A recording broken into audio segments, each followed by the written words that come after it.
ડભોઈ ખેતીવાડી બજાર સમિતિમાં 35 વર્ષ પછી ભાજપનું શાસન. છેલ્લા 35 વર્ષથી હતું કોંગ્રેસનું શાસન. મુકુંદભાઈ કંચનભાઈ પટેલ વસઈની પ્રમુખ તરીકે વરણી. ઉમેશભાઈ રમણભાઈ પટેલ મંડાળા ઉપપ્રમુખ. ડભોઈ ખેતીવાડી સમિતિમાં પ્રમુખ અને ઉપપ્રમુખની બિનહરીફ વરણી. 25 વર્ષથી બાદ ખેતીવાડી બજાર સમિતિમાંથી દિલીપ નાગજી પટેલનું પત્તું કપાયું. પ્રમુખ ઉપપ્રમુખ સમર્થકો દ્વારા ફૂલહારથી કરાયું અભિવાદન.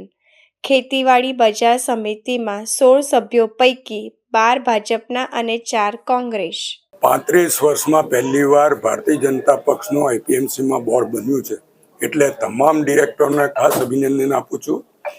ચૂંટણીમાં અમારા 12 સભ્યો ચૂંટાયા હતા, છતાં આજે તમામ સામેના 4 સભ્યોએ પણ અમારા પ્રમુખ ઉપપ્રમુખના ઉમેદવારને ટેકો જાહેર કર્યો છે અને સર્વાનુમતે ચૂક્યા છે.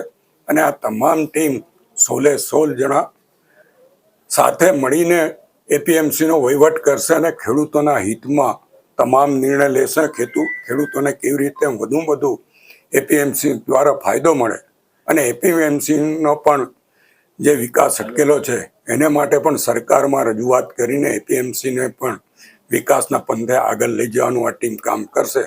અને ધારાસભ્યશ્રીએ નિયમ લીધેલી છે કે આ બજાર સમિતિને હું ડિજિટલ બનાવી આપીશ, તો અમે પણ એમની પાસે આશા રાખીએ છીએ અને એ કરશે જ અને એમની નેમ છે એ પૂરી કરશે એવી અમને ખાતરી છે.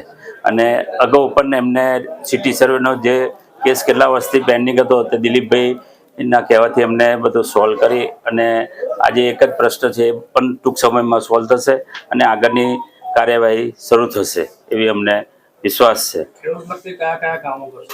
ખેડૂતલક્ષી તો ગોડાઉનો બનાવવાના છે. ખરીદી માટે ગોડાઉનનો મુખ્ય વસ્તુ છે કે ખરીદી થાય અને ગોડાઉનનો પ્રોબ્લેમ ના રહે, એટલે અમારો પ્રાયોરિટી છે કે પહેલાં ગોડાઉનો બનાવીએ.